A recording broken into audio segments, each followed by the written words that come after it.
कृष्ण चैतन्य नामिने गौरतिसे नमः। जय श्री कृष्ण चैतन्य प्रभु नित्यानंद श्री अद्वैत गदाधर शिवासादि गौर भक्तवृंद। हरे कृष्णा कृष्णा कृष्णा हरे हरे, हरे राम राम राम हरे हरे। हरे कृष्णा कृष्णा कृष्णा हरे हरे, हरे राम राम राम हरे हरे। हरे कृष्णा कृष्णा कृष्णा हरे हरे, हरे राम राम राम हरे हरे। ओम नमो भगवते वासुदेवाय। ओम नमो भगवते वासुदेवाय। ओम नमो भगवते वासुदेवाय। ओम नमो भगवते वासुदेवाय। ओम नमो भगवते वासुदेवाय। ओम नमो भगवते वासुदेवाय।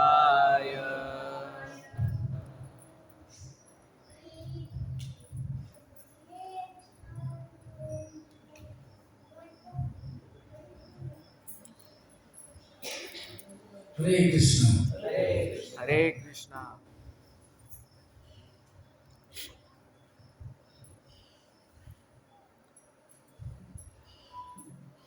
आप सभी का स्वागत है।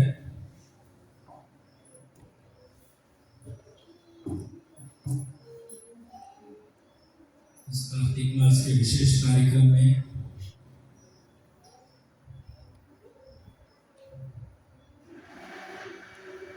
आज हम क्या कर रहे हैं यहाँ पर? किस उत्सव का आयोजन कर रहे हैं हम यहाँ पर? हाँ? गोवर्धन पूजा।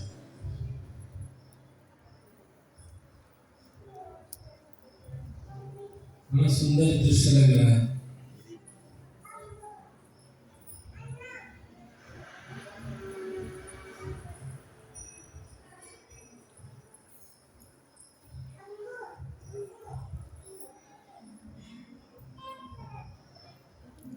बड़ा सुंदर गोवर्धन पर्वत भी बनाया है।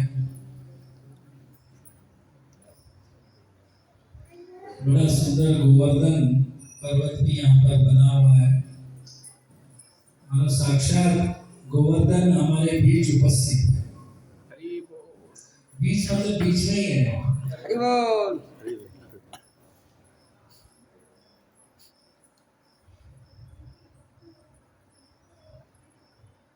अब मानो ऐसे लग रहा है इधर गोपियां बैठे हैं गोवर्धन के अगल बगल में। इधर गोप है उधर गोपियां है, भगवान के नित्य पार्षद।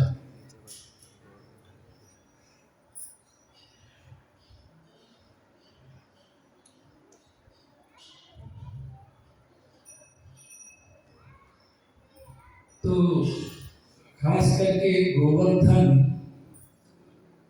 गौड़ीय वैष्णव के लिए बहुत प्रिय है। वैष्णव के लिए तो है, सभी वैष्णव के लिए, लेकिन खास करके गौड़ीय वैष्णव के लिए, क्योंकि गोवर्धन श्री कृष्ण को बहुत प्रिय है। हरि बोल हरि बोल हरि बोल। गोवर्धन भगवान श्री कृष्ण को बहुत प्रिय है। अब जो भी भगवान से संबंधित है, भगवान को प्रिय है, वो वैष्णवों को, गौड़ीय वैष्णव को भी बहुत प्रिय लगता है।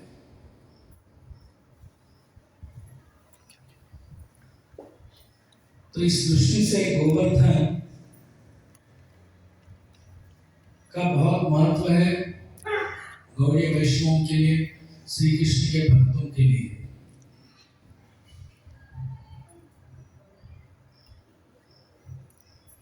गोवर्धन स्वयं श्री कृष्ण है।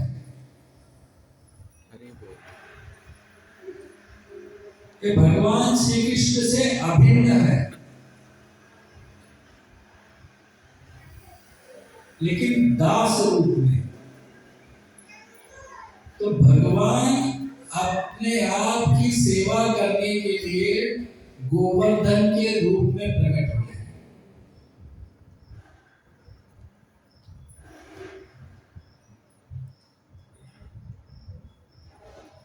और सुखदेव गोस्वामी ने इस भगवान की सभी लीलाओं को दशम स्कंद में एकत्रित करके रखा हुआ है।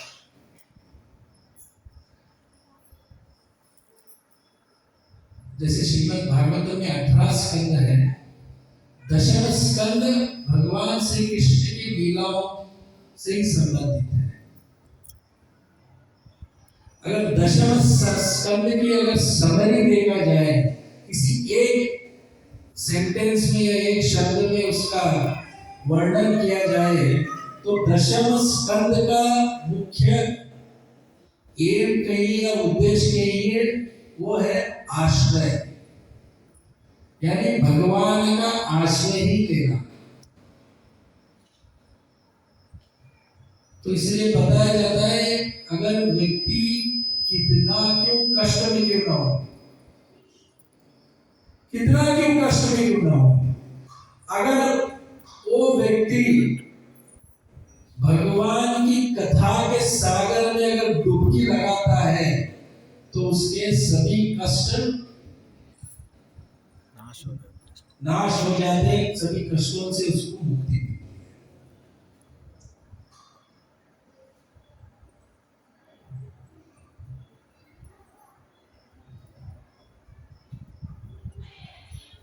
देखिए, भगवान प्रकट होने से पहले वृंदावन में सब कुछ ठीक ठाक था, वृंदावन में शांत था वृंदावन। जैसे ही श्री कृष्ण प्रकट हुए, वृंदावन में उथल पुथल मचने लगी। उनके बाबा हर रोज एक खिलौना भेज देते अपने भांजे को खेलने के लिए, और जो भांजे थे श्री कृष्ण, उनके मामा कंस द्वारा भेजे गए हर खिलौनों के साथ खेलते थे और खिलौनों को तोड़ के फेंक देते थे।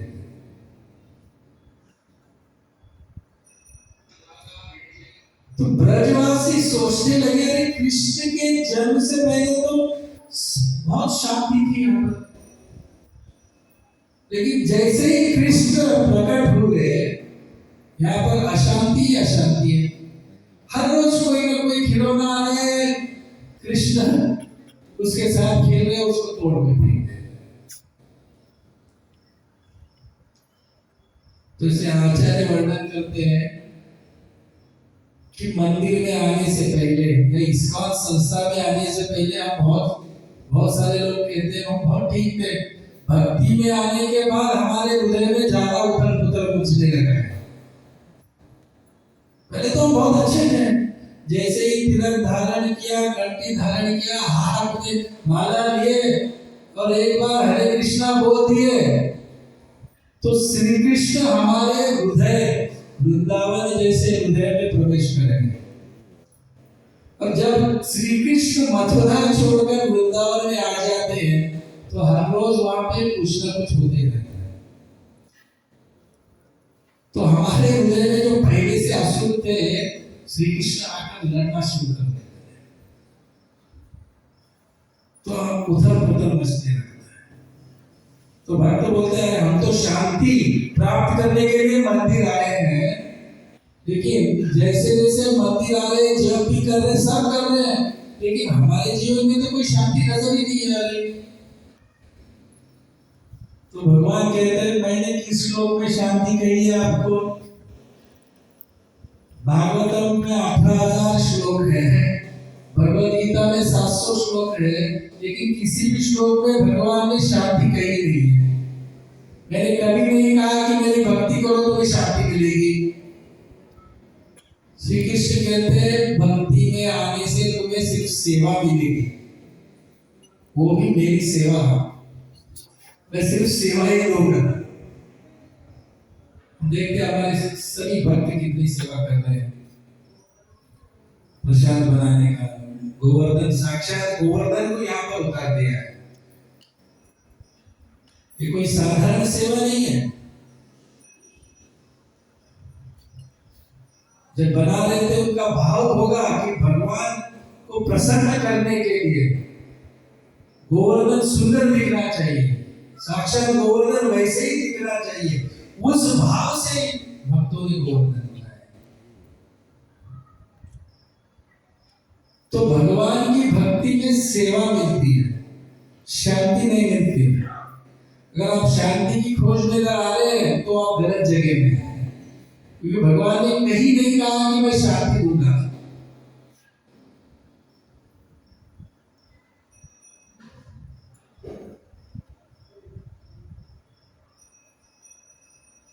तो गोवर्धन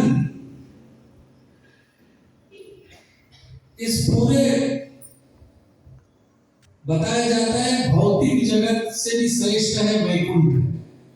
वैकुंठ से भी श्रेष्ठ अगर कोई चीज है वो है मथुरा धाम। मथुरा से भी अगर कोई श्रेष्ठ है तो वृंदावन है, क्योंकि भगवान श्री कृष्ण ने वहां पर लीला की। मथुरा में तो जन्म हुआ, लेकिन सब लीला है। मथुरा में तो कुछ घंटे थे भगवान, लेकिन सभी लीलाएं जो थी वो वृंदावन में थी।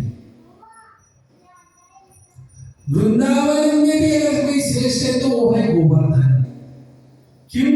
साक्षात अपने कर कमलों से भगवान ने, श्री कृष्ण ने इसको उठाया हुआ है, अपना हाथ लगाया इसको, और उस गोवर्धन के ऊपर इनके चरणों का भी स्पर्श हुआ है, कृष्ण और बलराम के। और जब गोवर्धन की परिक्रमा होती है, गोवर्धन के परिक्रमा के पथ पर दो कुंड है, राधा कुंड, श्याम कुंड। जिन भक्तों ने किए शायद उन्होंने दर्शन किया होगा राधा कुंड, श्याम कुंड।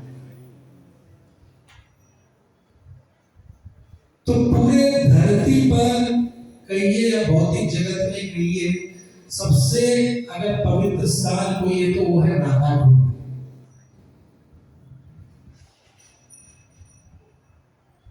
क्योंकि राधा कुंड साक्षात श्रीमती राधा रानी है और श्याम कुंड साक्षात श्री कृष्ण है। तरल स्वरूप में, liquid form of Shrimati Radha Rani, liquid form of Shri Krishna, that is Radha Kund and Shyam Kund.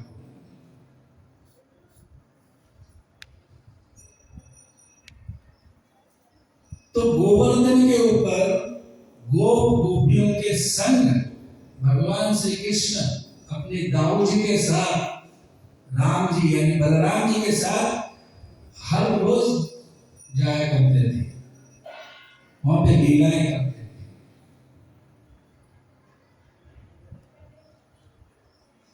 तो ये गोपी दूसरे गोपी को देखकर कह रही है, क्या कह रही है? मानो गोवर्धन एक दूसरे गोपी से कह रही है गोवर्धन को देखकर,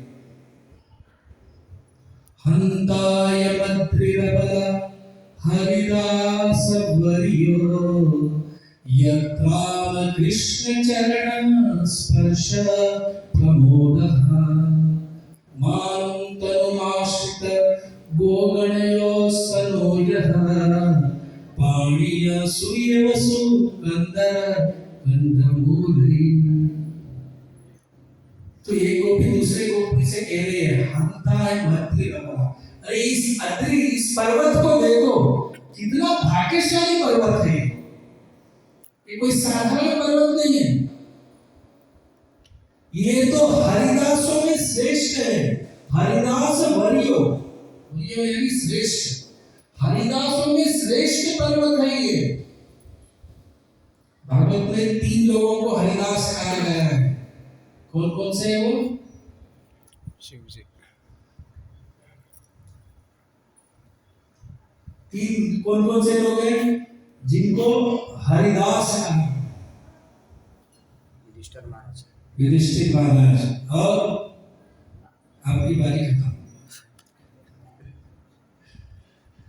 फिर प्रहलाद महाराज, ध्रुव महाराज। सभी महाराजों के नाम लिए तो कोई ना कोई आ ही जाएगा।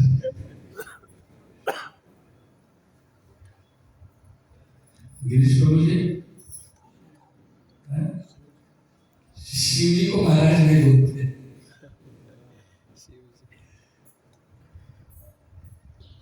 उद्धव, युधिष्ठिर, उद्धव और एक कौन है? गोवर्धन। तो इन 3 लोगों को, युधिष्ठिर, उद्धव जी और गोवर्धन, इनको हरिदासों में श्रेष्ठ माना गया। हरिदास से वरीय। तो एक गोपी कह रही दूसरे गोपी को, ये पर्वत कितना भाग्यशाली है, ये तो हरिदासों में श्रेष्ठ है। यद राम कृष्ण चरण स्पर्श प्रमोदा। और इतना ही नहीं, इस पर्वत के ऊपर राम और श्री कृष्ण के चरण कमल है, चरण कमलों का स्पर्श हुआ है। जब स्पर्श होने के कारण प्रमोद आह्लादित हो चुका है, पूरी तरह से आह्लादित हुआ, यानी आनंद से उसके रोंगटे खड़े हो गए। रोंगटे मतलब क्या? तो जो पर्वत के ऊपर जो घास पेड़ वगैरह दिख रहे थे ना, वो मानो लग रहा है कि कृष्ण और राम के चरण के स्पर्श से उनके शरीर के ऊपर रोंगटे खड़े हो गए, इतने आनंद से। जैसे हम भी डर जाते हैं तो रोंगटे खड़े होते हैं, बड़े प्रसन्न होते हैं तो रोंगटे खड़े होते हैं ना हमारे शरीर के ऊपर, वैसे गोवर्धन के ऊपर भी रोंगटे खड़े हो गए, गोवर्धन के भी रोंगटे खड़े हो गए, ऐसा लग रहा है। तो ये गोपी दूसरी गोपी है, यद राम कृष्ण चरण स्पर्श प्रमोदा। और आगे कहते हैं, मानो तनुम अति स गो गणयो स्तनो यह। यहाँ पर देखिए, सभी गाय अपने गोपों के साथ श्री कृष्ण गायों को लेके वहां पे चराने के लिए जाते हैं।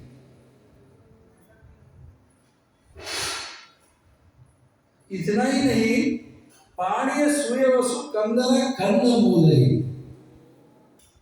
तो उस गोवर्धन में जो जल है,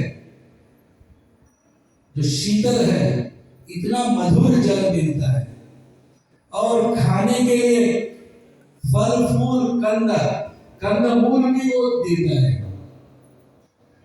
तो कितने दृष्टि से गोवर्धन श्री कृष्ण की सेवा कर रहे हैं। और श्री कृष्ण इतना ही नहीं, अपने गोपों के साथ में वहां पर बहुत सारे खेल भी खेलते हैं। कई सारे गुफाएं भी हैं गोवर्धन में, वहां में जाके चोर पुलिस खेल लेते श्री कृष्ण, छुप गए, इधर छुपे उधर छुपे, ऐसे उस गुफाओं में जाकर। तो इस दृष्टि से गोवर्धन कितना श्रेष्ठ है। तो ये गोपी दूसरे गोपी से उसको जलन हो रही है। तो यहाँ पे जलन क्यों हो रही है? कि हमारे जलन, गोपियों की जलन अलग है। हमारी जलन पता है ना, हमारी जलन अलग रहती है। गोपियों की जलन क्या है? वो भगवान की सेवा कैसे कर रहा है गोवर्धन। काश अगर हम भी गोवर्धन होते तो हम भी भगवान की सेवा ऐसे करते। तो उनको भी ईर्ष्या हो रही है, लेकिन ये आध्यात्मिक ईर्ष्या है, ये हमारी ईर्ष्या की तरह नहीं है। हमारी ईर्ष्या अलग होती है, भौतिक ईर्ष्या।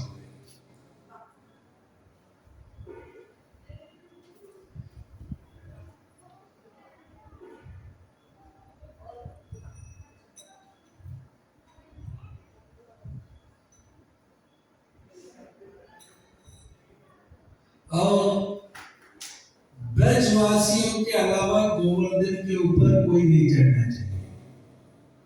सिर्फ ब्रजवासी ही गोवर्धन के ऊपर चढ़ सकते हैं, क्योंकि उनका गोवर्धन के साथ वैसा प्रेम का संबंध है, घनिष्ठ संबंध है। हमारा वैसा नहीं है। और हम कभी गोवर्धन शिला को लेकर नहीं आ सकते वहां से।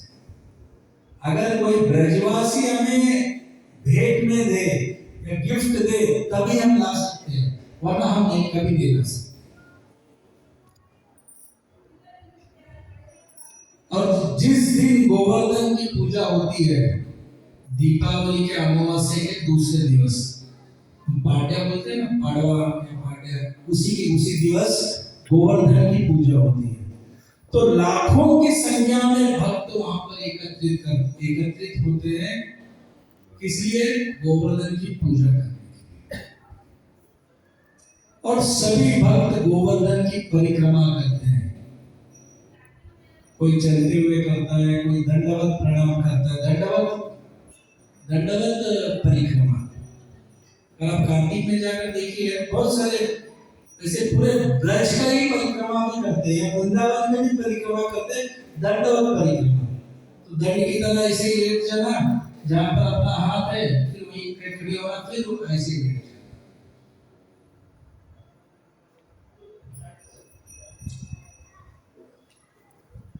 और कुछ लोग रिक्शा में भी परिक्रमा करते हैं, जो चल रही बात है। हमें रिक्शा है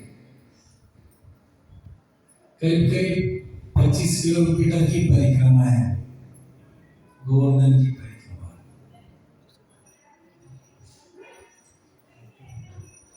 और ब्रज में ऐसे कई सारे साधु हैं, हर रोज गोवर्धन की परिक्रमा करते हैं। गोवर्धन की परिक्रमा करने के पश्चात ही वो अन्न का ग्रहण करते हैं।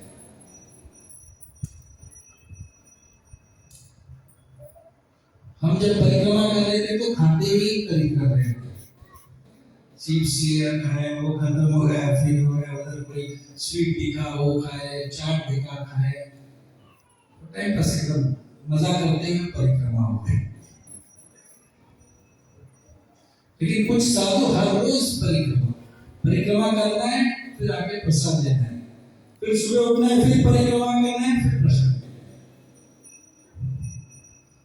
नॉनस्टॉप 6 घंटे में हो जाता है, 5 से 6 घंटे में परिक्रमा हो जाता है। 4, 5, 6 सब स्पीड के ऊपर है। बहुत लोग फास्ट कर लेते हैं 4 घंटे में, हमको 6 लगता है। तो इस प्रकार से गोवर्धन की पूजा के दिवस पर लाखों की संख्या में लोग वहां पर एकत्रित होते हैं।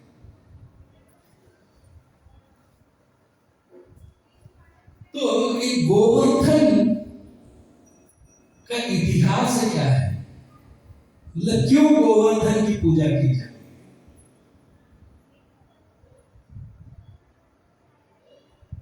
तो एक बार क्या हुआ,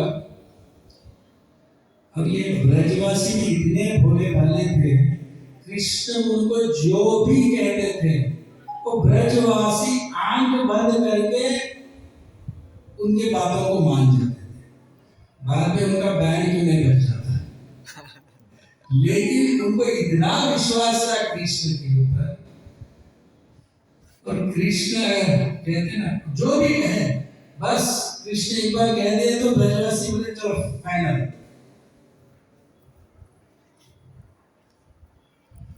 अगर किसी चीज की मार्केटिंग करनी है तो कृष्ण से सीखनी होगी। उनको बहुत अच्छी तरह आता था मनाना श्री कृष्ण को, और सभी ब्रजवासी मान भी जाते थे।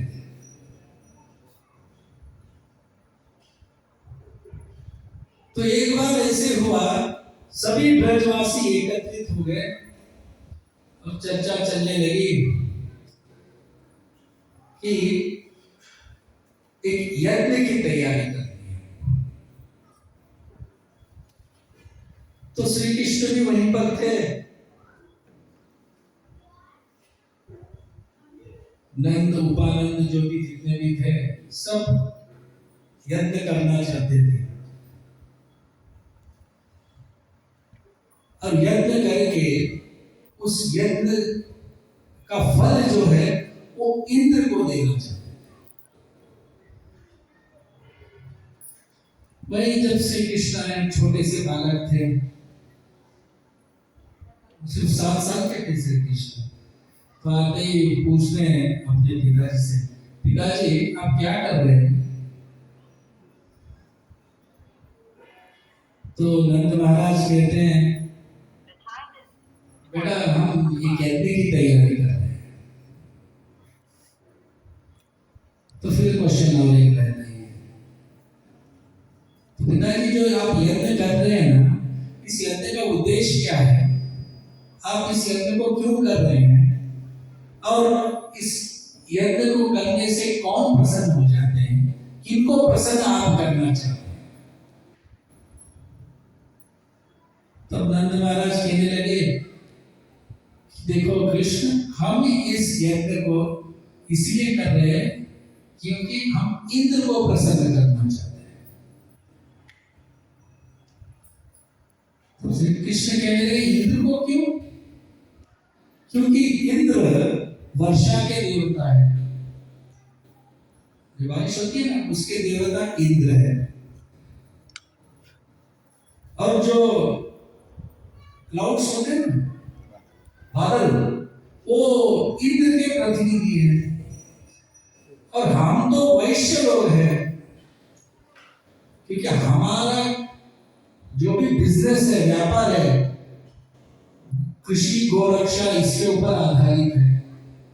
अगर वर्षा इंद्र प्रसन्न होंगे, अच्छी तरह से बारिश होगी, तो खेत खलियान अच्छी तरह से उपज उत्पन्न करेंगे, अन्न उत्पन्न करेंगे, और गाय के लिए चारा मिलेगा खाने के लिए। तो इस दृष्टि से इंद्र को हम प्रसन्न करने के लिए यज्ञ कर रहे हैं।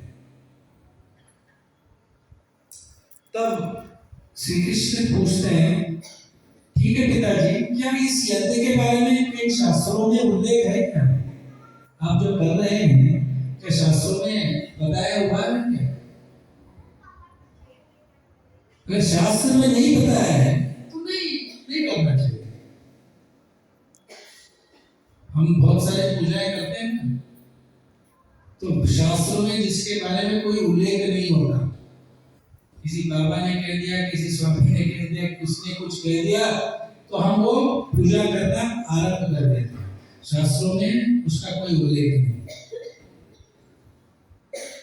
अगर उस देवी या देवता पे कोई पिक्चर बना बॉलीवुड में, तो सभी लोग हम उस देवी देवता को मानना शुरू कर देते हैं। हमारे बचपन में एक पिक्चर आया था, कौन सा? संतोषी माता। संतोषी माता ऐसे कोई माता ही नहीं है। संतोषी माता नाम की कोई माता ही नहीं है, लेकिन वो फिल्मकार ने ऐसा पिक्चर बना दिया कि सभी लोग संतोषी माता का व्रत रखने लगे। सभी लोग, आप देखिए, ये मेरे शब्द नहीं है, कई सारे श्रेष्ठ भक्तों के शब्द है, वो बता रहे हैं। उन्होंने बताया संतोषी माता नाम की कोई माता ही नहीं है, लेकिन उनकी पूजा करना आरंभ किया, क्योंकि वो पिक्चर में दिखाया ये करने से वो होता है, वो करने से ये होता है, तो ये लोग भी करना शुरू कर दिया। अब दुर्भाग्य से आजकल के माता ही नहीं देखते ना वो पिक्चर, तो अभी संतोषी माता का चलता था ही।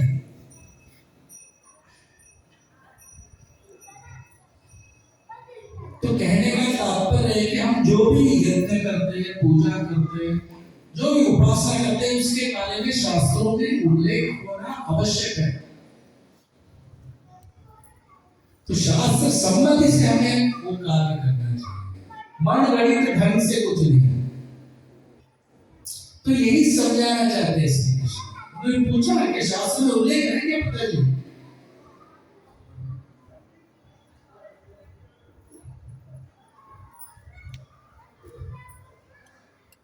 फिर आगे श्री कृष्ण तर्क देने लगे, पिताजी इस ब्रह्मांड में जो कुछ भी होता है हर चीज कर्म के ऊपर निर्धारित है।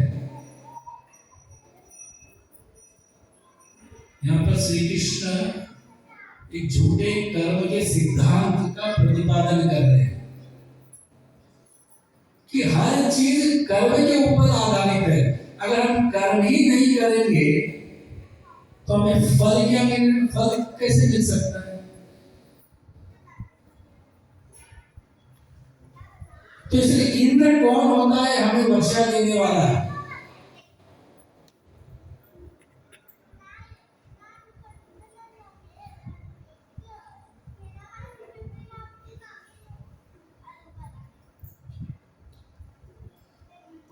तो इस सृष्टि से श्री कृष्ण इस कर्म के सिद्धांत को इसे कर्म मीमांसा दर्शन कहा जाता है। एक प्रकार का एक नास्तिक दर्शन है जहां पर कर्म को ही ज्यादा प्राधान्य दिया जाता है।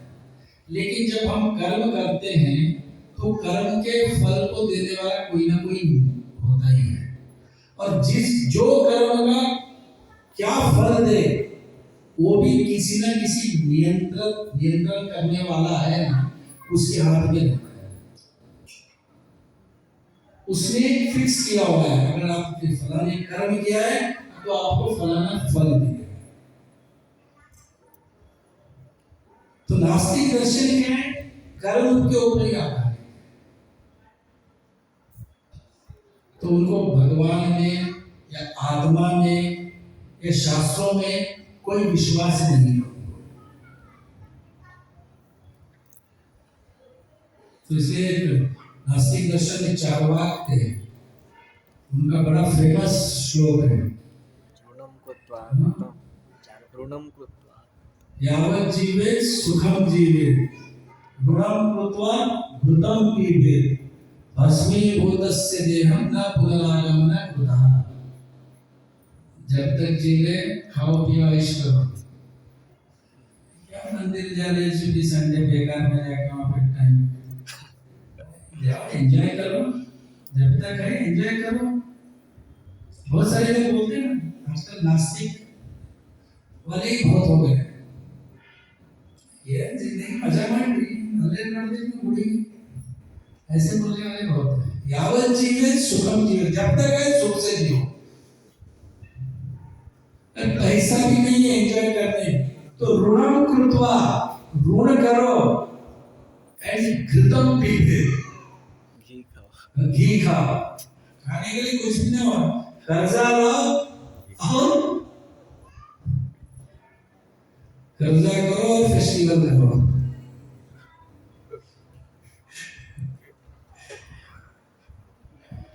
कुछ भी नहीं करना पड़ता है, फिर कर्जा लो, फिर करो।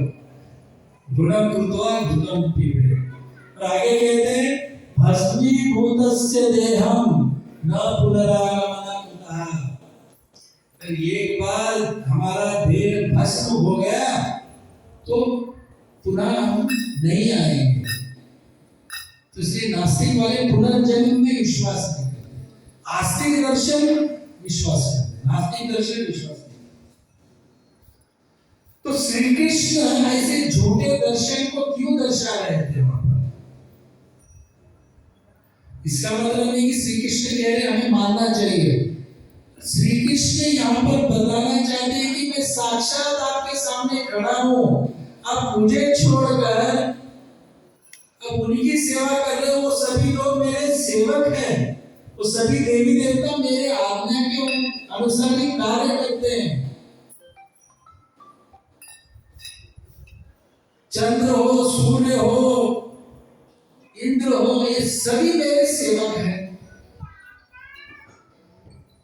उनको एक डिपार्टमेंट मैंने दे चुका हूं मैं, और मेरे आदेश के अनुसार ही वो सब कार्य करते हैं।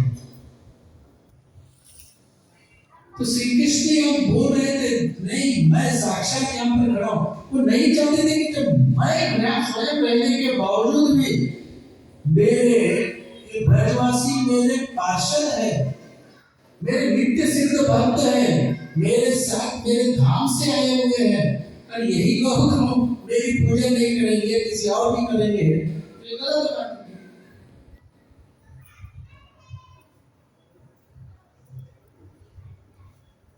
तो चला डिस्कशन चल रहा है, चर्चा चल रही थी नंद महाराज श्री कृष्ण के बारे में। बेचारे ब्रजवासी सभी देख रहे थे, उनको क्या दर्शन कुछ समझ में नहीं आते, उनको कुछ समझ में नहीं आता।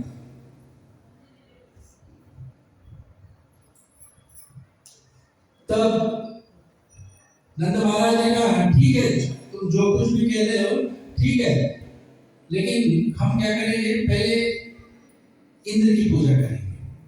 नहीं पिताजी, अगर हमें किसी की पूजा करनी है तो गोवर्धन की पूजा करनी चाहिए, क्योंकि गोवर्धन ही है हमें हमारे गायों को चारा प्रदान करता है, कितने मीठे मीठे फल वो हमें प्रदान करता है, हमारी बहुत सेवा करता है गोवर्धन। तो इसलिए हमें किसी की पूजा करनी है तो गोवर्धन की। 60 वर्ष के बालक थे श्री कृष्ण, और देखिए वो कैसे कन्विंस कर रहे थे, समझा रहे थे वो नंद महाराज। नंद महाराज ने ठीक है, पहले इंद्र को करेंगे बाद में गोवर्धन। नहीं पिताजी, पहले गोवर्धन की ही करना चाहिए, गोवर्धन की पूजा करनी चाहिए।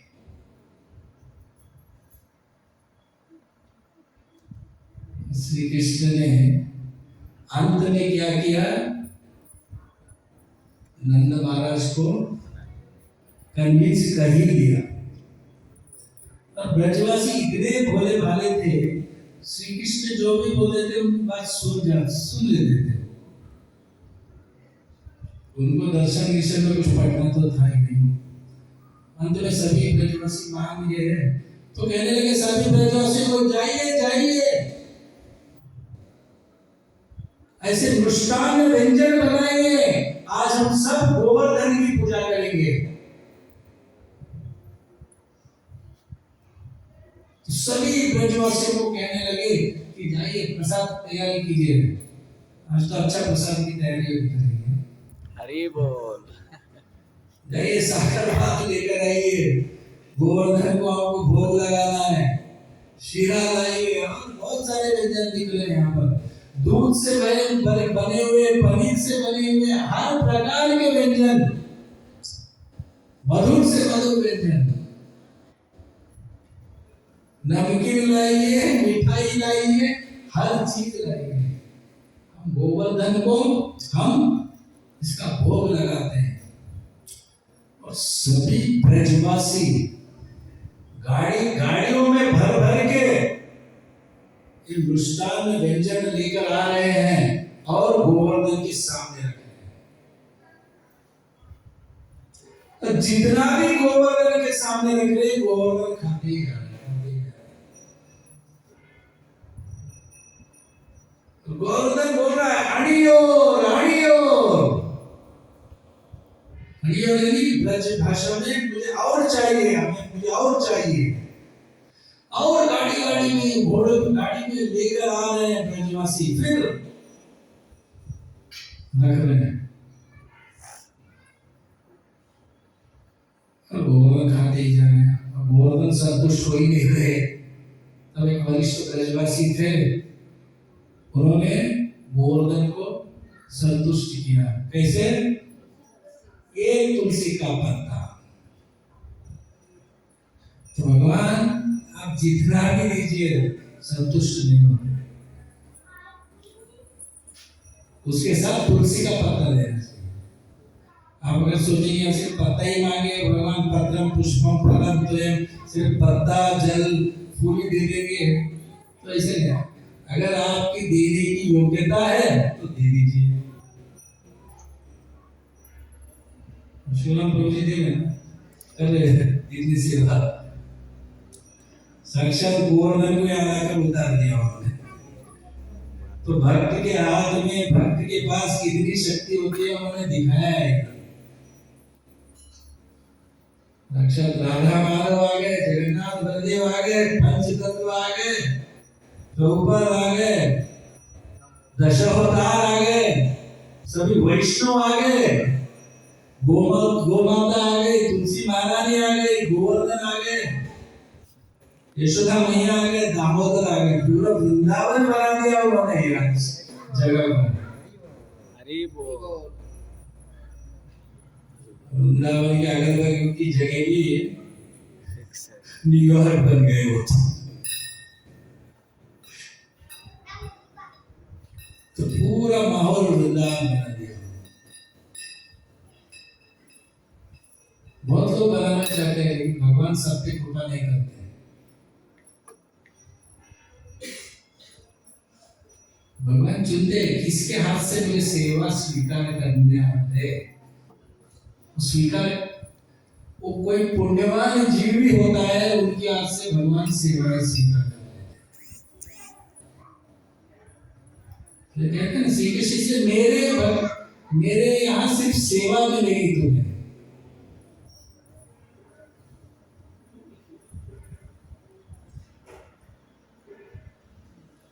तो सभी तो तब एक तुलसी का पत्ता लग दिया तो गोवर्धन संतुष्ट हो गए। और सभी ब्रजवासी, गोपियां, गोप, ब्राह्मण लोग जितने भी सारे थे सभी गोवर्धन का परिक्रमा करने लगे, गाते हुए, सब बजाते हुए, सभी नृत्य कर रहे थे, भजन कर रहे थे, गाय थे, आगे गाय थे, पीछे ब्राह्मण थे, फिर अन्य सभी लोग उनके पीछे पीछे थे। तो ऐसे परिक्रमा कर रहे थे।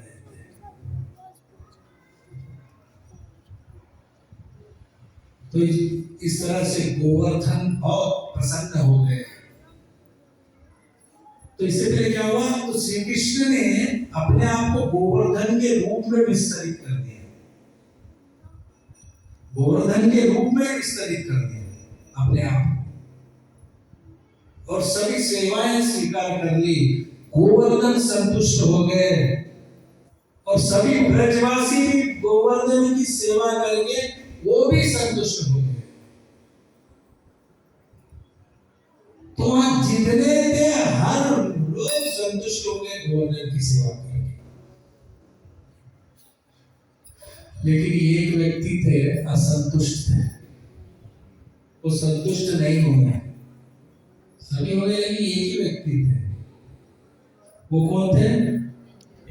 इंद्रदेव, देवताओं के राजा इंद्र। सभी संतुष्ट हुए लेकिन इंद्र बड़े क्रोध में थे। इतना सारा व्यंजन उनको साल में एक बार मिलता था उनको, ये छोटे बच्चे के कारण, छोटे से बालक के कारण ये वंचित हो गया, मुझे नहीं मिला। तो क्रोध तो आने वाला है ना, स्वाभाविक है। इंद्र को क्रोध आ गया, लेकिन इंद्र को घमंड भी था अपने पद का, और भगवान इंद्र को शिक्षा देना चाहते थे, इंद्र को सिखाना चाहते थे। तो इंद्र कहने लगे, अहो श्रीमद् महात्म्यम गोपानां कानन अवकसाम कृष्णं नृत्यम उपासित्यम एतत् चतुर्देव अवहेलनम। ये देखो ये छोटा सा बालक क्या कर रहा है। सभी जो जितने भी गोप है उन सबको उन्होंने बहका दिया है, और उस छोटे बालक के बातों में आकर सभी ब्रजवासियों ने देव अवहेलना, मेरी अवहेलना की है वो ब्रजवासी। अब मैं देखता हूं इनको। अब मैं देखता हूँ, इन्होंने मेरी बेइज्जती की है ना, अब मैं उनको देखूंगा।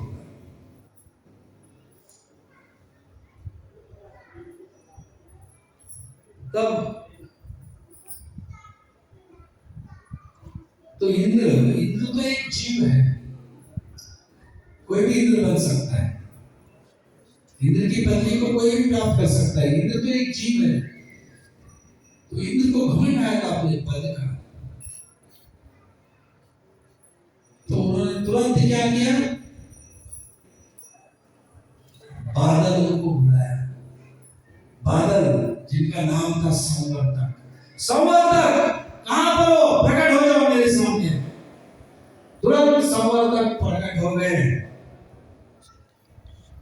तो संवर्तक वो बादल है जो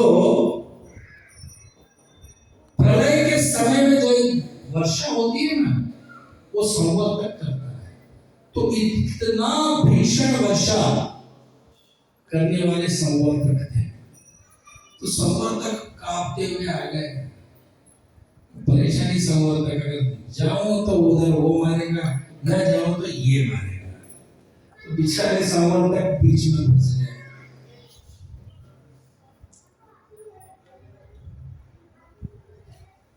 और संवर्तक को आदेश दिया, जाओ और ब्रज में ऐसे बरसो कि पूरे ब्रजवासियों को नानी आना चाहिए। नानी हम बोल रहे हो, इंद्र नहीं बोले हो। तो ऐसे बरसो। संवर्तक कांपने लगे, अब क्या करूं, ये मेरे स्वामी हैं, लेकिन वहां सबके स्वामी बैठे हैं। उधर जाऊंगा तो उधर तो मार खाऊंगा, नहीं जाऊंगा तो ये भी मारेगा। तो इंद्र कहने लगे कृष्ण के बारे में, वाचालम, कि कौन है ये बकबक करने वाला श्री कृष्ण, ये कौन है, बच्चा कौन है बकबक को, वाचालम बालिशम, बालिशी है बच्चा छोटा सा। पंडित मानियम, अपने आप को बड़ा पंडित समझ रहा है। तब यानी बड़ा घमंडी। तो कृष्ण के बारे में कह रहे, कौन, इंद्र कह रहा है, आपने मूर्ख है ये बच्चा है, और खुद को अपने आप को पंडित मानियम, पंडित समझ रहा है। अब देखिए, इंद्र भगवान के बहुत बड़े सेवक हैं लोग, वास्तव में वैष्णव है इंद्र, लेकिन वो भी अपने आराध्य के बारे में इन शब्दों का प्रयोग कर रहे हैं। क्यों? उनको पद का घमंड है। श्रीमद् भागवत में बोलते हैं ना, इंद्राणी व्याकुलम लोके मूढ़यन्ति युगे युगे। तो भगवान श्री कृष्ण इंद्र के अरि यानी इंद्र के शत्रु जो है उनका नाश करने के लिए भगवान प्रकट होते हैं। इंद्र अरि, तो इंद्र भगवान के सेवक है। कभी कभी क्या हो जाता है, सेवा करते करते व्यक्ति के अंदर इतना घमंड आ जाता है, इतना घमंड आ जाता है कि उसे वो सेवे को भूल जाता है। मैं जिनकी सेवा कर रहा हूं ना, उनको भूल जाता है। तो इसलिए हमें बहुत सतर्क रहना चाहिए। भक्ति करते समय हम बहुत सेवा करते रहते हैं, लेकिन कभी कभी क्या होता है, हम ये भूल जाते हैं कि भगवान को प्रसन्न करने के लिए हम सेवा कर रहे हैं। हम भगवान को भूल जाते हैं और हमारा सेवा को ही हम प्राथमिकता दे देते हैं, मुख्य केंद्र में लाकर रख देते हैं। सेवा और सेवक दोनों प्रमुख बन जाते हैं और हम सेवे को भूल जाते हैं। प्रवचन करके भी घमंड आता है व्यक्ति को, लेकिन ये घमंड नहीं आना चाहिए। प्रवचन करने का उद्देश्य उद्देश्य क्या है? भगवान को प्रसन्न करना, भगवान का गुणगान करके भगवान को प्रसन्न करना। अगर ये मन में आ गया, अरे मैं बहुत अच्छा बोल रहा हूँ, ये बोल रहा हूँ, यही अगर उद्देश्य रहा तो श्री कृष्ण आकर हमारा घमंड चूर चूर कर ही देते हैं। इसलिए सेवा करते समय हमें ध्यान रखना चाहिए कि हमारा उद्देश्य सेवक को प्रसन्न करना है। सेवक का सेवा करने का उद्देश्य सेवक को प्रसन्न करना और कोई उद्देश्य नहीं। ऐसे ऐसे शब्दों का प्रयोग किया इंद्र ने अपने आराध्य श्री कृष्ण के प्रति। सरस्वती देवी ने क्या किया? इन सभी शब्दों को बदल कर उल्टा कर उन्होंने श्री कृष्ण के सेवा में प्रस्तुत कर दिया। क्योंकि सरस्वती देवी चाहती थी, उनको पता था कि इंद्र भगवान के सेवक है, तो उन्होंने जो भी अपशब्दों का प्रयोग किया उसको अच्छे शब्दों के रूप में परिवर्तित करके वो श्री कृष्ण की सेवा में लगा दी सरस्वती देवी। रामलीला में भी ऐसे हुआ था ना। प्रभु रामचंद्र जी राजा बनने वाले थे, दूसरे दिन यानी नेक्स्ट डे सभी देवी देवता परेशान हो गए, हैरान रह गए। अरे ये तो राजा बन के यहीं पे बैठ जाएगा अयोध्या में, तो फिर उस रावण का वध कौन करेगा? तो सरस्वती देवी से निवेदन करते, कुछ तो करो माते। तब सरस्वती देवी मंथरा के जिह्वा के ऊपर प्रकट होती है और मंथरा के मुख से कई सारे अपशब्द कहलाने लगाती है। मतलब षड्यंत्र रचने के लिए जो भी कार्य करना था वो मंथरा के जिह्वा से निकलते हैं और कई के सामने बोलती है और कई रामचंद्र जी तो वहीं पे रह जाते थे रामचंद्र। तो भगवान की लीला में सरस्वती देवी भी कब कब क्या करना है वो करते रहती है।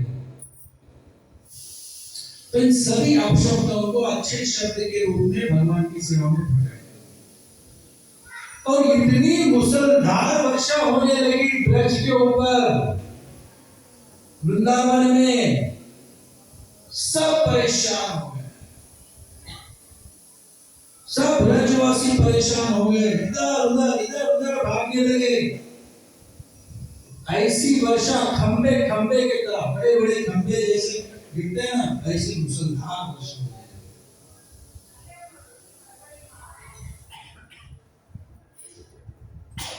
तो ब्रजवासी घबरा गए, लेकिन किसी ने श्री कृष्ण को दोष नहीं दिया। ये ध्यान रखने वाली बात है, क्योंकि श्री कृष्ण के बातें सुनने के कारण ये परेशानी आ गई, लेकिन किसी एक ब्रजवासी ने भी श्री कृष्ण को दोषी नहीं ठहराया। ये बच्चे का सुनकर देखो ना तुम्हारा क्या हाल हो गई हमारी, न सुनते तो हम अच्छा रहता, किसी ने नहीं कहा, क्योंकि उनको विश्वास था श्री कृष्ण हमें बचा लेंगे। कितने खिलौने आए, उन सभी खिलौनों से हमको श्री कृष्ण ने बचाया। खिलौने ने असुर, उन सभी असुरों से हमको बचाया श्री कृष्ण ने। तो श्री कृष्ण आने के बाद वृंदावन में जितने अशांति हो गई, तो क्यों श्री कृष्ण ने अशांति फैलाई? आने के बाद क्यों अशांति हो गई? क्योंकि श्री कृष्ण अपने भक्तों को चिंता में डालकर उनके हृदय का शुद्धिकरण करते थे, हृदय का शुद्धिकरण करना चाहते थे। वो चिंता में वो चिंतन करते थे, वो ब्रजवासी। तो भक्ति में जब आते, तो हम जब कष्ट आते हैं तो समझ लेना चाहिए श्री कृष्ण उस वक्त तो साक्षात थे, तो इतने कष्ट थे। अब तो भगवान बुद्धिमान स्वरूप विराजमान है, तो क्या कष्ट हो सकते हैं आप सोचिए। उस दृष्टि से तो बहुत कम है।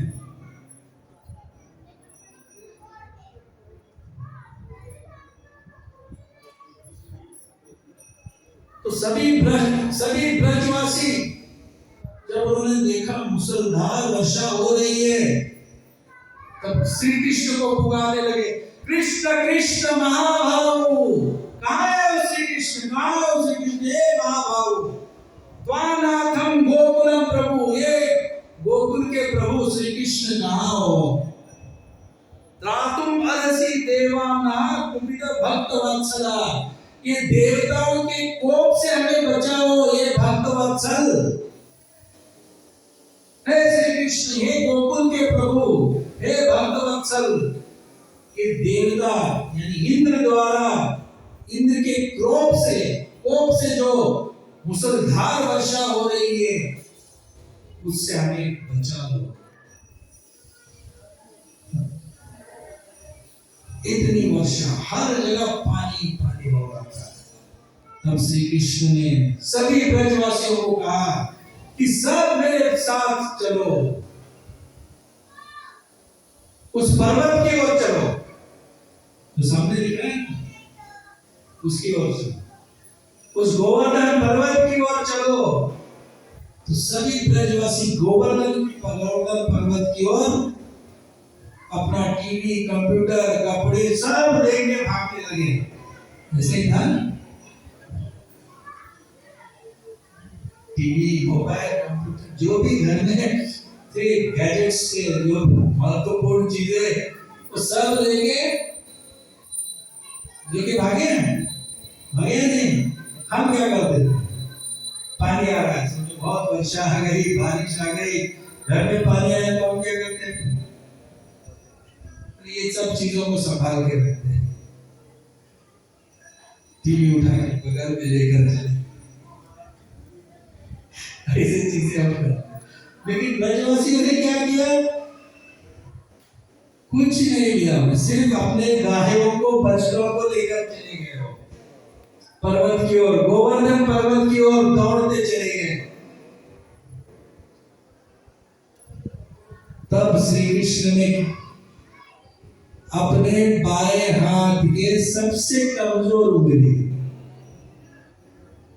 श्री कृष्ण राइट हैंडेड थे, तो मैं अपने बाएं हाथ से कमल, कहते हैं ना ये तो मेरे बाएं हाथ का खेल है, कोई भी चीज हम बोलते हैं ना ये क्या हमारे बाएं हाथ का खेल है। तो बाएं हाथ में भी सबसे कमजोर उंगली कौन सी है, ये लिटिल फिंगर, ये जो सबसे आखिर सबसे कमजोर रहती है। तो श्री कृष्ण ने क्या किया, गए गोवर्धन को अपने लिटिल फिंगर के ऊपर उठाया। बोलो गोवर्धन महाराज की जय, बोलो गोवर्धन की जय।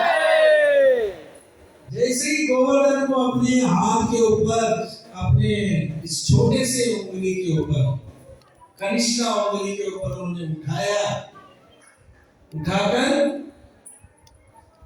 सभी ब्रजवासियों को कहने लगे, आओ सब इसके नीचे आ जाओ, इसके नीचे आ जाओ। और सभी ब्रजवासी उस दौड़ते हुए उस गोवर्धन के नीचे चले गए। सभी गायों को, बछड़ों को, सबको देखते, किसी को कोई चिंता नहीं थी किसके घर में पानी गया या ना गया, कोई चिंता नहीं थी।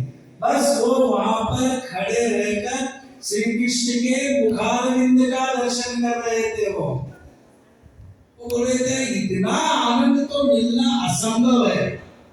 देखिए भक्त कैसे आनंद खोजता है। प्रलय के समय का मुसलधार वर्षा हो रही है, लेकिन उसमें भी उनको आनंद मिल रहा है।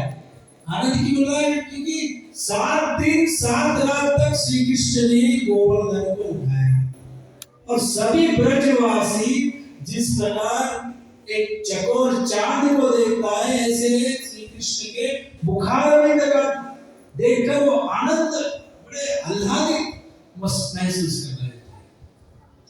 क्या फंस रहे हैं कृष्ण हमारे, ये तो किसी के हाथ में आता ही नहीं है।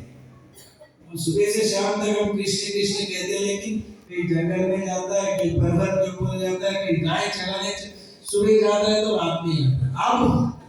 अब फंस गया है। तो उनको बड़ी प्रसन्नता हो रही थी श्री कृष्ण को देखते हुए।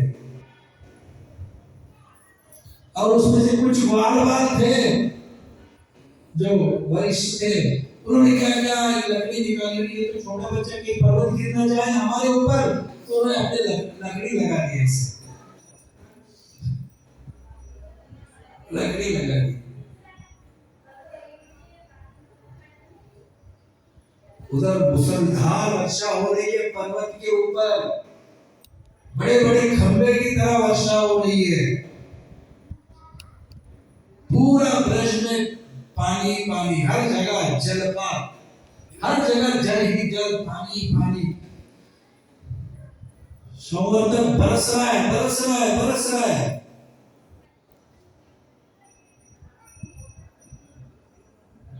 और श्री कृष्ण ने क्या किया, अपने सुदर्शन चक्र को निकाल दिया, और सुदर्शन चक्र उस पूरे पर्वत की रक्षा कर रहा, पूरे पर्वत की रक्षा कर रहा। बाद में इंद्र ने क्या किया, अपने अस्त्र वज्र को निकाला, वज्र से प्रहार किया गोवर्धन के ऊपर, लेकिन गोवर्धन के ऊपर एक पुष्प की माला की तरह गिर गया।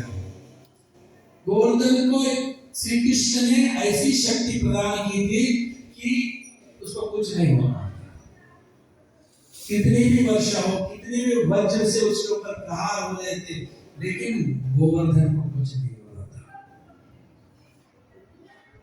अपने त्रिभंग मुरारी रूप में श्री कृष्ण विराजमान थे, और बस ऐसे ही, ऐसे पकड़े, ऐसे नहीं कि वेट लिफ्टर की तरह।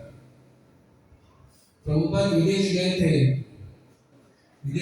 अपने विदेशी भक्त थी, एक महिला थी, तो उसने ये लीला सुनने के बाद उन्होंने क्या किया, श्री कृष्ण की एक पेंटिंग बनाकर वो प्रभुपाद के सामने लेकर। प्रभुपाद ने देखा वो पेंटिंग में तो श्री कृष्ण को बिल्कुल 6 पैक्स बॉडी बिल्डर दिखाया गया,